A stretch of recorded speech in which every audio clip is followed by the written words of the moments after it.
Good afternoon to all of you. Today we will discuss about hematology. और hematology में आप लोगों को सबसे पहले है क्या उसके बारे में डिस्कस करते हैं. हेमेटोलॉजी क्या है? एक सर्जिकल मेडिकल सर्जिकल का एक यूनिट है हमारा, जिसमें हम ब्लड से रिलेटेड और ब्लड से रिलेटेड डिसऑर्डर के बारे में पढ़ेंगे. ठीक है, तो सबसे पहला हम लोग पढ़ेंगे टॉपिक हेमेटोलॉजी में. तो हमें ब्लड, देखो ध्यान से सुनना कि ब्लड है क्या. हेमेटोलॉजी की डेफिनेशन देख लेते हैं सबसे पहले हम लोग कि हेमेटोलॉजी में क्या होता है. Haematology study of blood and reticular endothelial system. Endothelial system. Blood क्या है और रेटिकुलर एंडोथेलियल सिस्टम क्या है. ठीक है, ब्लड है क्या, ये हमारा लाइफ लाइन बोला जाता है. क्या बोला जाता है? ये फ्लूइड फॉर लाइफ लाइन. क्या बोला जाता है? फ्लूइड फॉर लाइफ लाइन या फ्लूइड ऑफ लाइफ लाइन. मतलब क्या है कि without blood particles in a fluid, particular fluid, life can't be survived. तो क्या माना जाता है इसको बोला जाता है saving of life. Saving of life. Blood को क्या बोला जाता है? Saving of life. तो दूसरा ये होगा हमारा रेटिकुलर एंडोथेलियल सिस्टम. क्या रेटिकुलर का मतलब क्या है? रेटिकुलोसाइट्स.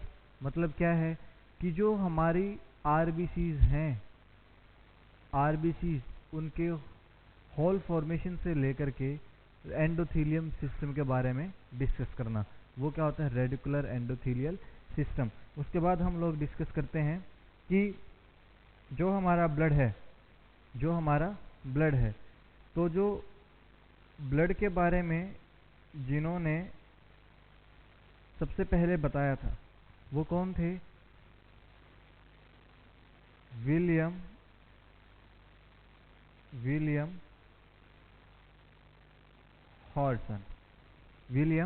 हॉरिसन. ठीक है, उसके बाद हम बात करते हैं कि ब्लड ग्रुपिंग के बारे में किसने बताया था? ब्लड सर्कुलेशन के बारे में किसने बताया था? Blood circulation. इन्हीं का ही एक स्टूडेंट था, विलियम हॉरिसन के एक स्टूडेंट थे जिन्होंने ब्लड सर्कुलेशन के बारे में बताया था. उनका नाम क्या है? William Harvey. देखो ध्यान से सुनना.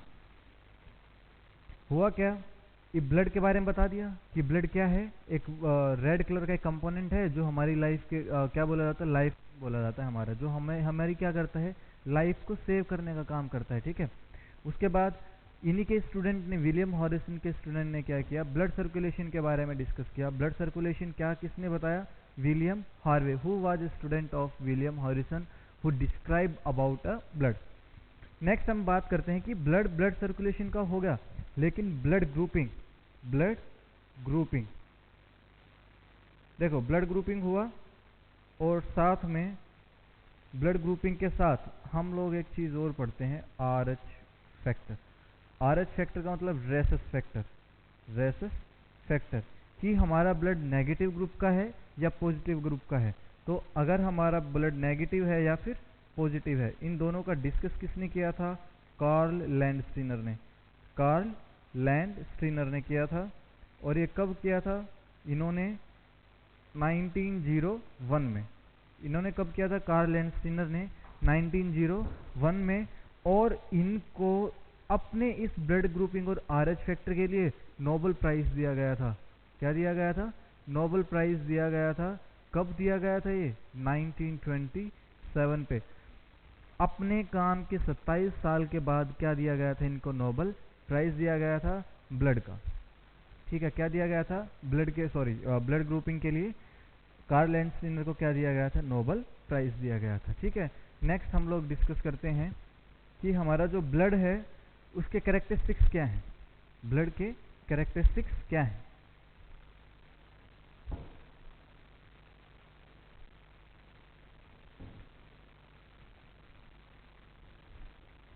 सबसे पहले हम लोग ब्लड के कैरेक्टरिस्टिक्स के बारे में पढ़ेंगे, उसके बाद उसके फंक्शन के बारे में पढ़ेंगे, तब हम लोग डिस्कस करेंगे कि ब्लड के पार्ट क्या क्या हैं। ठीक है, तो अब हम उसके बाद डिस्कस करते हैं कैरेक्टरिस्टिक्स क्या क्या आती है हमारे ब्लड की। कैरेक्टरिस्टिक्स,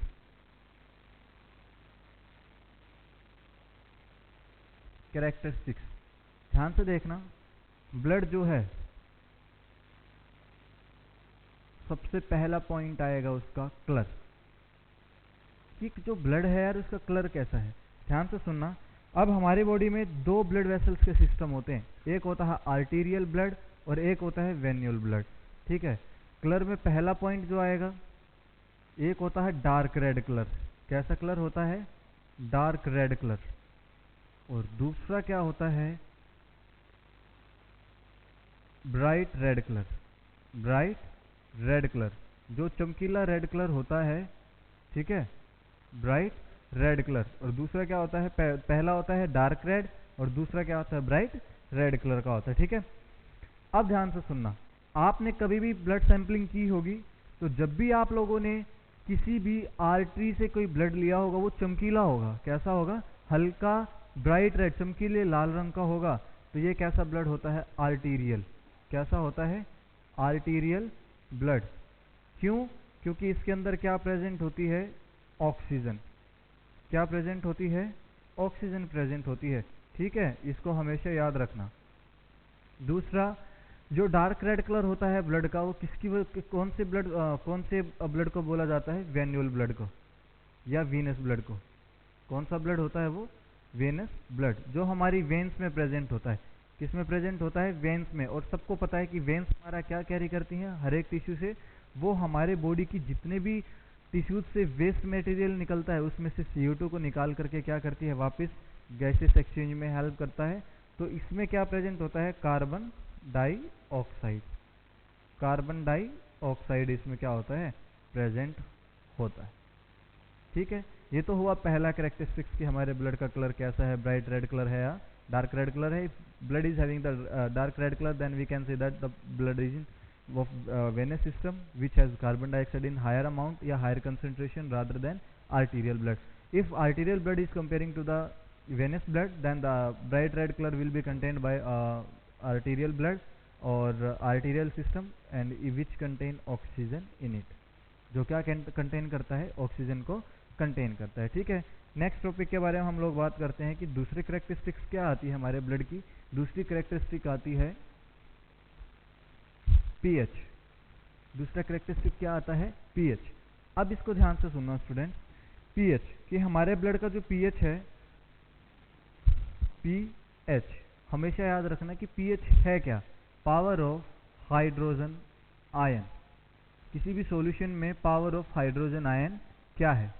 ठीक है, पावर ऑफ हाइड्रोजन आयन। और अब हमने डिस्कस कर रहे हैं कि यार पावर ऑफ हाइड्रोजन आयन के बाद हम पीएच की बात करते हैं, तो है क्या?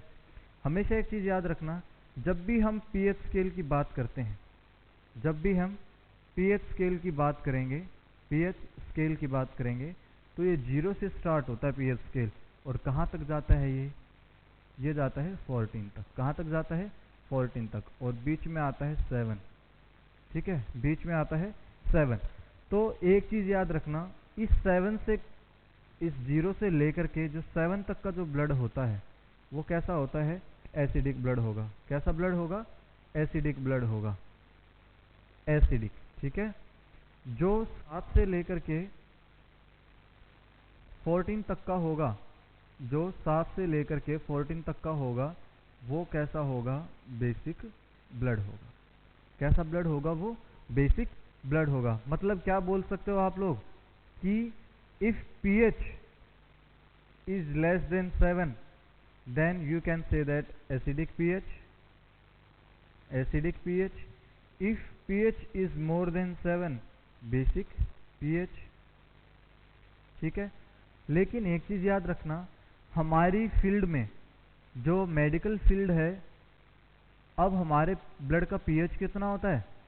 हमारे ब्लड का पीएच काउंट किया जाता है 7.35 टू 7.45 और अप्रोक्सीमेट 7.42। ठीक है, ये क्वेश्चन मार्क करना आप लोग। 7.35 से लेकर के 7.45 तक और होता क्या है, एवरेज कितना होता है 7.42 उसको माना जाता है। ठीक है, तो अब हम देखते हैं अगर पीएच हमारी ब्लड का पीएच, तो हमारे ब्लड का पीएच, अगर ब्लड का पीएच लेस देन 7.35 आता है तो ये किस में चला जाता है, लेस देन 7.35, इसको बोला जाता है एसिडोसिस। एसिडोसिस।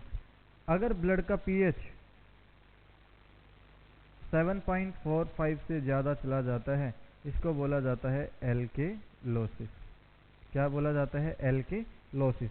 अब ध्यान से सुनना डियर स्टूडेंट कि ये एसिडोसिस और एल्केलोसिस, इससे पहले एक प्रोसेस होती है, इससे पहले एक और प्रोसेस आती है। एक आती है एसिडीमिया, एक आती है एसिडीमिया और एक आता है alkalaemia. Alkalaemia. What is the main difference between both of them? होता क्या है, वर्ड सेम है लेकिन पीएच के बेस पे अलग अलग है। देखो अब हमने डिस्कस किया था कि यार ब्लड पीएच इतने से ज़्यादा है, 7.45 से ज़्यादा है तो क्या है, एल्केलोसिस। 7.35 से कम है तो क्या है, एसिडोसिस। तो एक बात याद रखना कि जो प्रोसेस, जैसे मान लो हमारा पीएच ब्लड का आया 7.10, ठीक है, और नॉर्मल कितना होना चाहिए था, 7.35 तक होना चाहिए था। 7.35 से लेकर के 7.10 तक आने में क्या बोला जाता है उसको, पूरा उसको बोला जाता है एसिडोसिस, और अगर ज़्यादा हो जाए तो एल्केलोसिस। ठीक है, जो नॉर्मल पीएच आएगा, मान लो पीएच आया 7.10, वो तो हो गया एसिडीमिया। 7.10 अगर पीएच आया वो तो क्या हो गया, एसिडीमिया। यहाँ पे एक डिफ्रेंशिएट सीख लेना, बहुत जगह पे आप लोग पढ़ते हो कि 7.35 से कम है तो एसिडोसिस, और एल्केलोसिस क्या है अगर 7.45 से चला जाए। ये हम नॉर्मली पढ़ते तो हैं लेकिन रियल क्या है वो होता है, अगर पीएच 7.35 से कम है, मान लो 7.10 इन्होंने दिया हुआ है, वो होता है एसिडीमिया। ध्यान से सुनना, अब वो क्या होता है, एसिडीमिया। अगर पीएच 7.45 से ज़्यादा था, फॉर एग्जांपल कि मान लो 7.57 था, ये होता है एल्केलीमिया। क्या होता है, एल्केलीमिया। लेकिन अब ध्यान से सुनना, ये एसिडोसिस है क्या? अब फिर ये एसिडोसिस है क्या? ऐसी प्रोसेस जिसमें पीएच 7.35 से कम होकर के जहां तक गया, जैसे मान लो 7.35 से लेकर के, और हमारा ब्लड पीएच दिया हुआ है 7.10, ठीक है, उस 7.35 से लेकर के 7.10 तक आने तक जो प्रोसेस हुआ उसको क्या बोलते हैं, acidosis. The process of formation of acidaemia is known as acidosis. Process of formation of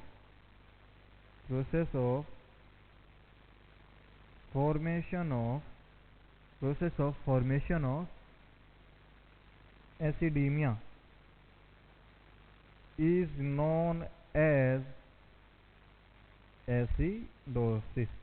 उसको क्या बोला जाता है, एसिडोसिस उसको बोला जाएगा। ठीक है, नेक्स्ट वन हम लोग डिस्कस करते हैं कि ये एसिडोसिस होगा, ऐसे ही एल्केलोसिस होगा। मान लो the process of formation of alkalaemia is known as alkalosis. समझ में आया कि एल्केलीमिया क्या है, पीएच हमारा क्या है, ज़्यादा हो रखा है, लेकिन मान लो फॉर एग्जांपल 7.57 दिया हुआ है कहीं पे, तो हम लोग क्या लिख सकते हैं इसको, एल्केलोसिस को the process of formation of the process of formation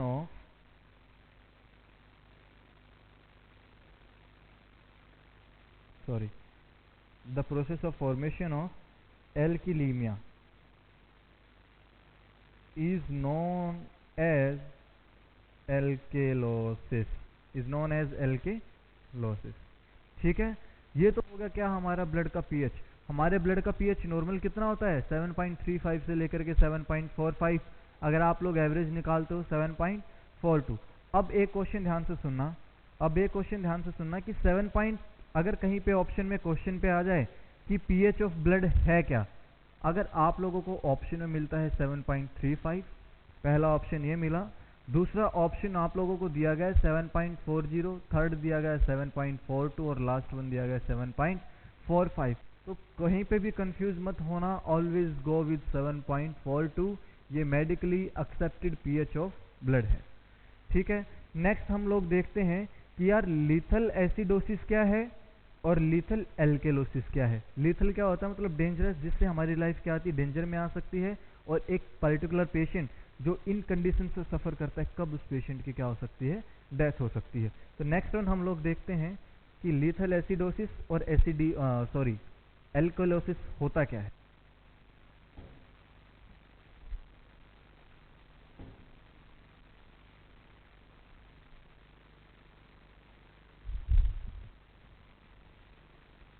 lethal acidosis of blood, pH of blood. ठीक है, दूसरा हम लिखते हैं lethal alkalosis of blood, of blood. अब ध्यान से देखना होता क्या है। एसिडोसिस मतलब क्या है, पीएच क्या हो रहा है, 7.35 से कम हो रहा है। अगर पीएच लेस देन 7 आ जाए, पीएच लेस देन क्या आ जाए, threatening condition, life threatening condition, life threatening condition आ जाती है, पेशेंट की क्या हो सकती है, डेथ। याद रखना। और दूसरा क्या आता है, जब एल्केलोसिस मतलब पीएच 7.45 से ज़्यादा होगा, लेकिन मैक्सिमम लिमिट कितनी आती है पीएच की हमारे कैलकुलोसिस की, 7.8 से अगर ज़्यादा हो जाए तब भी क्या होगा, डेंजर में जाएगा patient, life threatening situation create होगी, then the patient can lead to death, then patient can lead to death. Okay, तो हमारा क्या था, ब्लड का पीएच के बारे में हम लोगों ने डिस्कस किया। उससे पहले हमने क्या किया था, कलर के बारे में डिस्कस किया था। नेक्स्ट हम लोग देखते हैं कि ब्लड वॉल्यूम हमारे बॉडी में होता कितना है। ठीक है, ब्लड वॉल्यूम हमारी बॉडी में कितना होता है।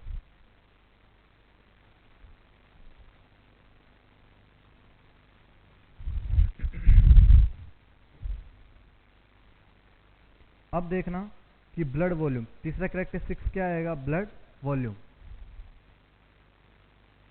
ब्लड वॉल्यूम,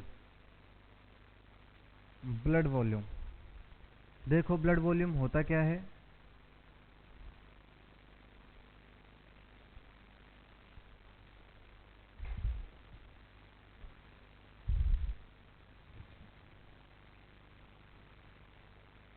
ब्लड वॉल्यूम, ध्यान से सुनना, हमारी बॉडी का 7 से 8% total body weight, total body weight, total body weight का 7 से 8% क्या होता है, हमारा ब्लड वॉल्यूम होता है।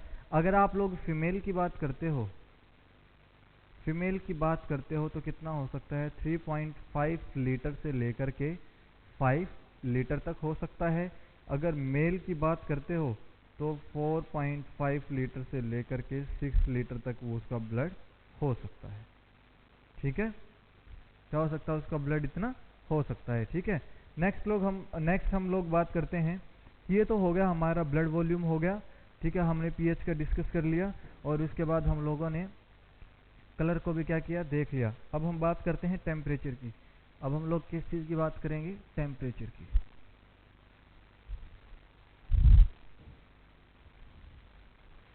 टेम्परेचर, नेक्स्ट हम डिस्कस करते हैं टेम्परेचर की। अब आप सबको पता है कि हमारा जो नॉर्मल बॉडी टेम्परेचर है, नॉर्मल बॉडी टेम्परेचर कितना होता है, 37 डिग्री सेंटीग्रेड या फिर 97 डिग्री से लेकर के 99 डिग्री फ़ारेनहाइट तक हम नॉर्मल मान लेते हैं। वैसे अगर हम लोग नॉर्मल की डिस्कस करते हैं तो 98.6 डिग्री फ़ारेनहाइट को क्या किया जाता है, नॉर्मल कंज्यूम किया जाता है। उसके बाद जो हमारा ब्लड का टेम्परेचर होगा, blood temperature is 1 degree Celsius more than body temperature, body temperature, normal body temperature से 1 डिग्री सेल्सियस क्या होता है, ज़्यादा होता है। अब दूसरा डिस्कस हम लोग करते हैं स्पेसिफिक ग्रेविटी। ये 4 पॉइंट हो गए हमारे। 5वां पॉइंट क्या आता है, स्पेसिफिक ग्रेविटी, स्पेसिफिक ग्रेविटी। ठीक है, स्पेसिफिक ग्रेविटी। अब ध्यान से सुनना कि स्पेसिफिक ग्रेविटी से आप लोग कैसे कंफर्म करोगे कि यार स्पेसिफिक ग्रेविटी कैसे हम लोग निकालते हैं। ठीक है, अब देखना स्पेसिफिक ग्रेविटी में आप लोगों को क्या कैरी करने की रिक्वायरमेंट है?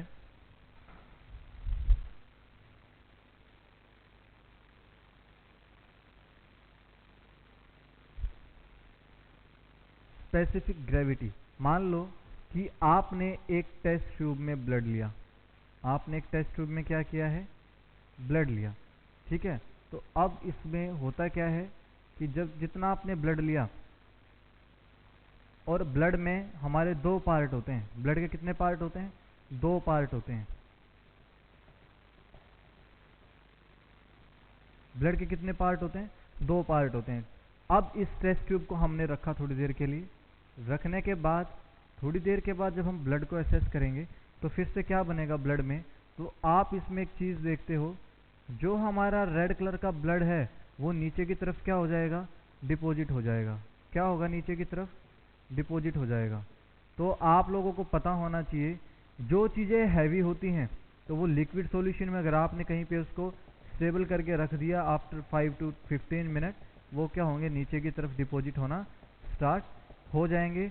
और ऊपर की तरफ जो सॉल्यूशन बचेगा, जो ऊपर की तरफ जो सॉल्यूशन बचता है वो क्या होता है? जो लिक्विड पार्ट होता है, जो लिक्विड पार्ट हो। अब ध्यान से सुनना, जो आप लोगों ने टेस्ट ट्यूब में ब्लड रखा था, ठीक है, ये जो आप लोगों ने ब्लड रखा था, इस कंडीशन में होता क्या है कि मान लो आपने 10 ml ब्लड लिया था। कितना ml ब्लड लिया था?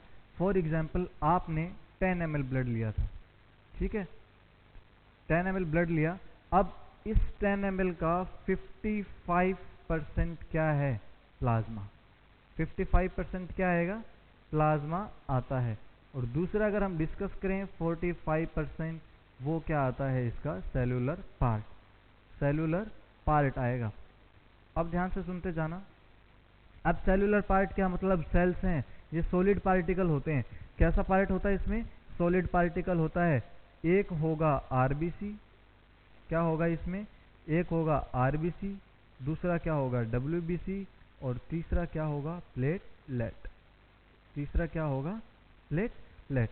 अब अज्यूम करना आप लोग, देखना कि इस प्लाज्मा में क्या क्या होता है। देखना, मैंने बोला था कि लिक्विड पार्ट होता है, और लिक्विड पार्ट क्या रहता है? ऊपर की तरफ रहेगा। ये जो प्लाज्मा है ये लिक्विड है, इसमें वाटर कितने परसेंट होगा? 92% होगा। वाटर कितना होता है? 92%। अब इस प्लाज्मा में प्लाज्मा क्या होंगी? प्लाज्मा प्रोटीन प्रेजेंट रहती हैं। वो कितनी होंगी? 7.3% होंगी। और रिमेनिंग जो पॉइंट है 0.7%, वो क्या होते हैं? Various electrolyte. वेरियस इलेक्ट्रोलाइट, ये कितने परसेंट रहेगा? वेरियस इलेक्ट्रोलाइट आपका ये रहता है 0.7% रहता है। अब ध्यान से सुनना, मैंने बोला है कि क्या चेक करना है हमें? इस ब्लड का स्पेसिफिक ग्रेविटी को चेक करना है। क्या चेक करना है? स्पेसिफिक ग्रेविटी, कि कितनी फोर्स लगती है नीचे की तरफ जाने के लिए। जो नीचे की तरफ पार्टिकल नीचे की तरफ मूव करेगा उसको क्या बोला जाता है? Gravity. The setting down power of a molecule to set on a particular surface. अब नीचे की तरफ ये क्या आ गया? सेलुलर पार्ट क्या हो गया? डिपॉजिट हो गया है। सेलुलर पार्ट क्या हुआ है? डिपॉजिट हुआ है। अब ये तो क्या है? हमारा नॉर्मल है। और ये सेलुलर पार्ट कितना है? 45% है। और कुछ एक पार्ट हमारा जो है 55%, वो क्या था? ऊपर की तरफ प्लाज्मा। अब ध्यान से सुनना यार, ये रेड कलर का नीचे की तरफ तो क्या आया? आरबीसीज आ गए। अब आपको पता है कि आप एक सॉल्यूशन लेते हो, सॉल्यूशन लेना है। फॉर एग्जांपल अगर आपने नॉर्मल ब्लड सॉल्यूशन लिया था तो उसमें आप लोगों ने ईडीटीए डाला, ईडीटीए डाल दिया। ईडीटीए डालने के बाद उसके साथ में डब्ल्यूबीसी और प्लेटलेट क्या है? एक साथ जुड़ी रहेंगी। तो यहाँ पे जो मैंने एक ये लाइन बनाई थी, ये जो मैंने लाइन बनाई थी छोटी सी, इसको बोला जाता है यार बफी कोट। क्या बोला जाता है इसको? Buffy coat. और इस बफी कोट में क्या आते हैं? ये EDTA plus WBC plus platelet, buffy coat इसको बोला जाता है। क्या बोला जाएगा? Buffy coat. ये तो हमारा एक नॉर्मल फिनोमिना हो गया कि इतना हमारा पार्ट वगैरह इस ब्लड में क्या होता है, एक नॉर्मल अमाउंट ब्लड में इतने इतने परसेंटेज इसकी होती है। अगर ध्यान से सुनना, स्पेसिफिक ग्रेविटी मैं बता देता हूं, जो ब्लड है उसकी स्पेसिफिक ग्रेविटी होती कितनी है, ब्लड की स्पेसिफिक ग्रेविटी कितनी होती है। ब्लड की स्पेसिफिक ग्रेविटी कितनी होगी, वो होती है 1.060 1.060। अगर ग्रेविटी इंक्रीज होती है, इसका मतलब कौन से पार्टिकल इंक्रीज होंगे, सॉलिड पार्टिकल क्या है, ज़्यादा है। सॉलिड पार्टिकल क्या है, अगर ग्रेविटी इंक्रीज हुई, अगर ग्रेविटी इंक्रीज होती है, अगर जितनी ज़्यादा ग्रेविटी इंक्रीज होगी, अभी ग्रेविटी इंक्रीज हो रही है, तो क्या मतलब इसका कि उस ब्लड में जो हमने अमाउंट लिया था उसमें सॉलिड पार्टिकल क्या है, ज़्यादा हो रहे हैं। मतलब आरबीसीज, डब्ल्यूबीसीज और प्लेटलेट काउंट क्या है, ज़्यादा हो गए नॉर्मल जितना हमने सॉल्यूशन लिया था। ठीक है, ये तो है हमारी ग्रेविटी। अगर ग्रेविटी डिक्रीज हुई, अगर ग्रेविटी क्या हुई, डिक्रीज, तो सॉलिड पार्टिकल्स जो हैं वो क्या हो जाएंगे, कम हो जाएंगे। सॉलिड पार्टिकल क्या हो जाएंगे, कम हो जाएंगे। तो ये इतनी सी चीज़ याद रखना यार कि ग्रेविटी कितनी है 1.60, इसको 1.060, इसको क्वेश्चन मार्क कर लेना। अगर आप लोग डिस्टिल्ड वाटर की बात करते हो, अगर आप लोग डिस्टिल्ड वाटर की बात करते हो, तो डिस्टिल्ड वाटर में क्या है, इसकी स्पेसिफिक ग्रेविटी कितनी होती है इस डिस्टिल्ड वाटर की, 1.0 1.0, ये नॉर्मल यूनिट मानी जाती है। अगर आप लोग यूरिन की बात करते हो, यूरिन की कितनी है स्पेसिफिक ग्रेविटी, 1.0 सॉरी यहाँ पे ना ये गलत हो गया है, सॉरी ठीक है, ये 1.060, यहाँ पे कितना होगा 1.006 से लेकर के 1.023, ये किसकी ग्रेविटी होगी, यूरिन की ग्रेविटी मानी जाती है। ठीक है, नेक्स्ट हम लोग देखते हैं कि फंक्शन क्या है हमारे ब्लड के, फंक्शन क्या है हमारे ब्लड के। ठीक है,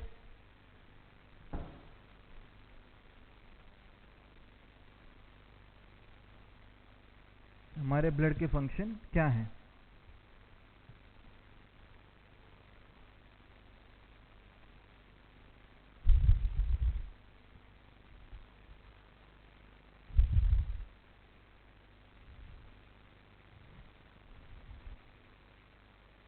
फंक्शन ऑफ ब्लड,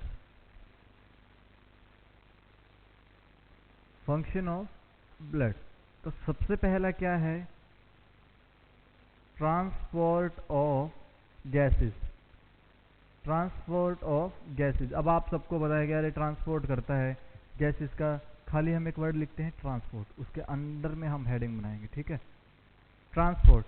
अब आप सबको पता है कि हमारा ब्लड क्या करता है, ये ट्रांसपोर्ट करता है, किसका, गैसेस का भी करता है, न्यूट्रिएंट का करता है।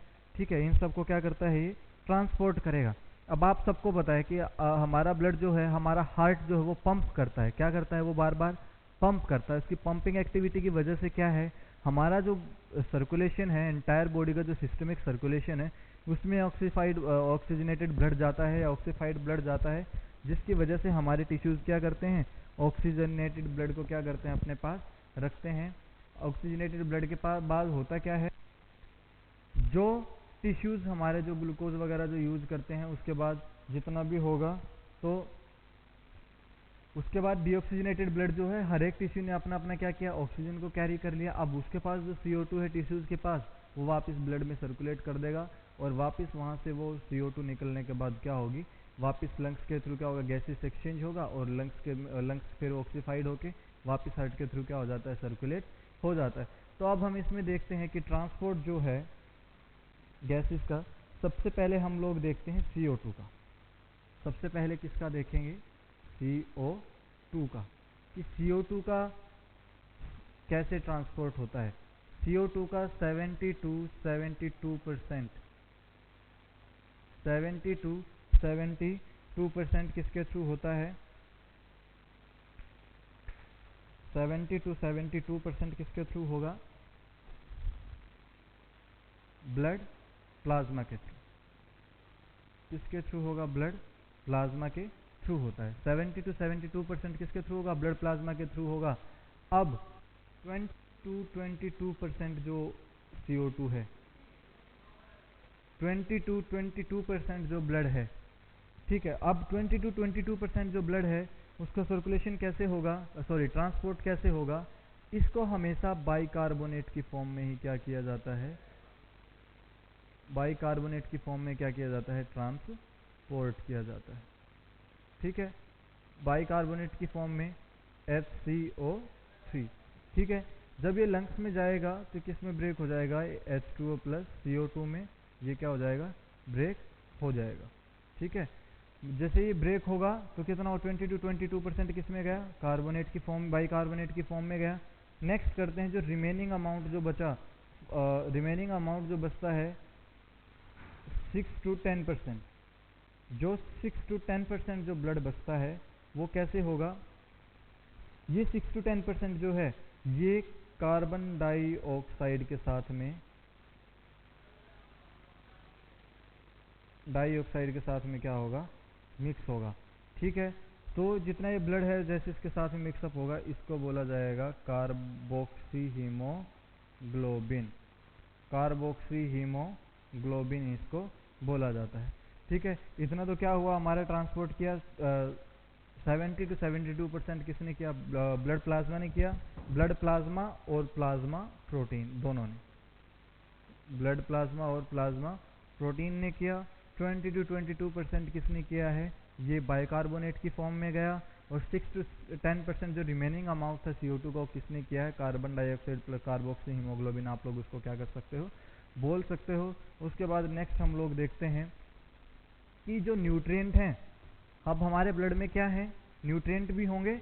अब हमारे बॉडी ब्लड में क्या है, न्यूट्रिएंट भी हैं। इसने पहला ट्रांसपोर्ट किसका किया, ट्रांसपोर्ट सबसे पहले इसने किया, सॉरी रफ हो गया ये, ट्रांसपोर्ट सबसे पहला उसने किसका किया, एक ट्रांसपोर्ट उसने किया CO2 का, दूसरा वो करेगा न्यूट्रिएंट का। ठीक है, याद रखना हमेशा कि जो न्यूट्रिएंट हैं वो किसके थ्रू ट्रांसपोर्ट किए जाएंगे, transported by plasma only, by plasma only. ठीक है, प्लाज्मा ही एक ऐसा सोर्स है जिससे हमारे ब्लड के थ्रू क्या होते हैं, न्यूट्रिएंट ट्रांसपोर्ट किए जाते हैं।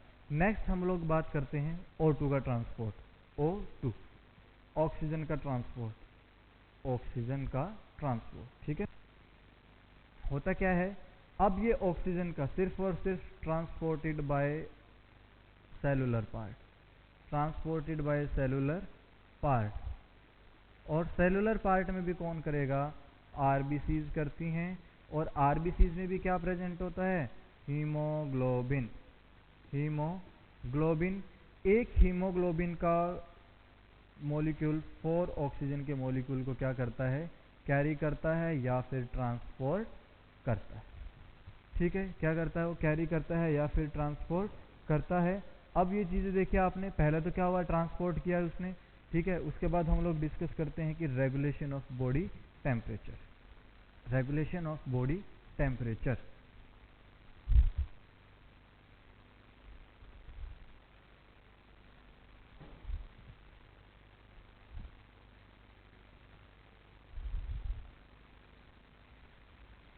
पहला हुआ ट्रांसपोर्ट, और अब दूसरे की बात करेंगे, regulation of body temperature, body temperature, regulation of body temperature. ठीक है, अब देखो बॉडी टेम्परेचर का रेगुलेशन कैसे होगा। अब आप लोगों को पता है कि हमारा जो बॉडी का पीएच है वो कैसे चेंज किया जाता है, तो ध्यान से सुनना। सॉरी, बॉडी का जो टेम्परेचर है वो कैसे नॉर्मल रहेगा, जब हमारा ब्लड का पीएच, जब हमारे ब्लड का पीएच क्या रहेगा, नॉर्मल रहेगा। मतलब 7.35 से लेकर के जब 7.45 तक हमारे ब्लड का पीएच जब रहेगा वो नॉर्मल रहेगा। अगर इससे कम हो जाए या फिर ज़्यादा हो जाए, अगर पीएच क्या हो जाए, कम हो जाए या फिर पीएच क्या हो जाए, ज़्यादा हो, तब क्या करता है, हमारी बॉडी में एक्सचेंज होता है, exchange of buffer ion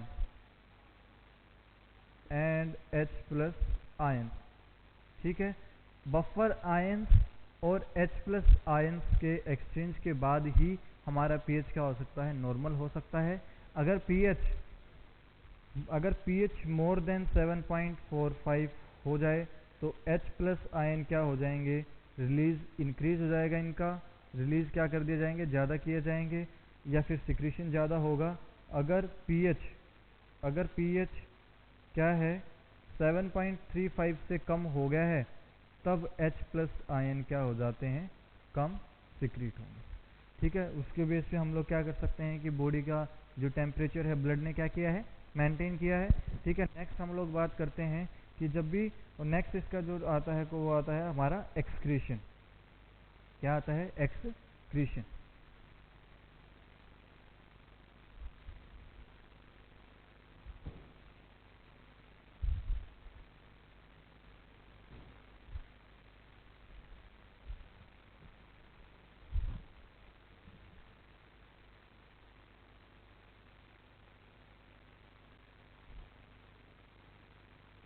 third one आता है एक्सक्रीशन।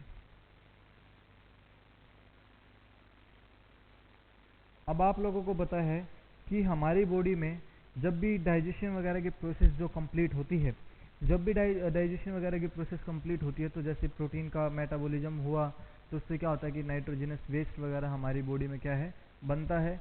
तो जो नाइट्रोजनस वेस्ट जो बनेगा, जो नाइट्रोजनस जो वेस्ट होगा, नाइट्रोजनस वेस्ट जो होता है वो क्या किया जाएगा, ब्लड कैरी करता है। क्या करेगा, ब्लड कैरी करेगा। कहाँ तक कैरी करेगा वो, किडनी में। कितना कैरी करेगा, किडनी में। और किडनी में टोटल बॉडी का कितने परसेंट ब्लड ट्रांसपोर्ट होता है, 20 to 22% of total blood supply, total blood supply. ठीक है, बहुत सारी बुक्स में आप लोगों को 20 to 21% भी क्या लिखा हुआ मिल सकता है। ठीक है, 20 to 21% of total blood supply किसको मिलती है, किडनी को। ब्लड कैरी करता है, किडनी तक आता है 20 to 21% of total blood supply. वो क्या एक्सक्रीट करवाएगा, नाइट्रोजनस वेस्ट। अब ब्लड फिल्टर होगा वहाँ से। ठीक है, और किसकी फॉर्म में, किसके साथ बाहर आ जाएगा, यूरिन के साथ में बाहर आ जाता है। एक्स्ट्रा क्रिएटिनिन जो होगा वो बाहर आ जाएगा। ठीक है, यूरिक एसिड जो है, यूरिया, ये सब वेस्ट क्या होते हैं, ये क्या होंगे हमारी बॉडी से जो एक्स्ट्रा है वो क्या हो जाएगा, बाहर की तरफ एक्सपेल आउट हो जाएगा। नेक्स्ट हम लोग बात करते हैं कि composition of blood, composition of blood.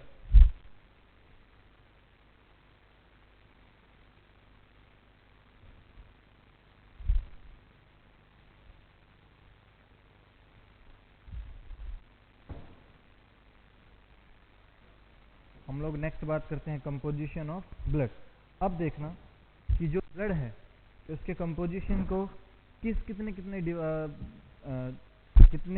कितने टाइप्स में डिवाइड किया गया है, जो कंपोजिशन है। अब आपने देखा कि आप कोई भी सैंपल वगैरह देखते हो या ब्लड का कोई भी आप लोग कंपोनेंट ट्रांसफ्यूज करते हो, तो उसमें आप लोगों को लिक्विड पार्ट दिखाई देता है कि ब्लड कैसा होता है, लिक्विड होता है। ठीक है, कैसा होता है, ये लिक्विड होता है। तो अब हम नेक्स्ट देखते हैं कंपोज। फिर हम बोलते हैं कि उसमें आरबीसीज हैं, डब्ल्यूबीसीज हैं, प्लेटलेट हैं।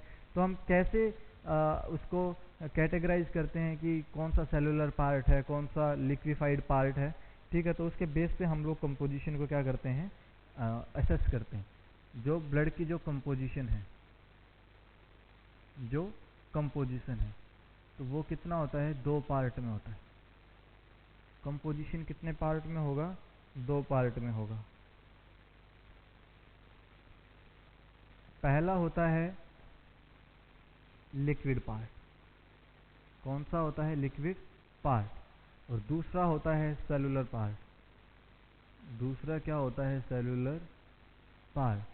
पहला होता है लिक्विड पार्ट, दूसरा क्या होता है, सेलुलर पार्ट। लिक्विड पार्ट मैंने अभी आप लोगों को बताया कि कितने परसेंट होगा, ये 55% होगा।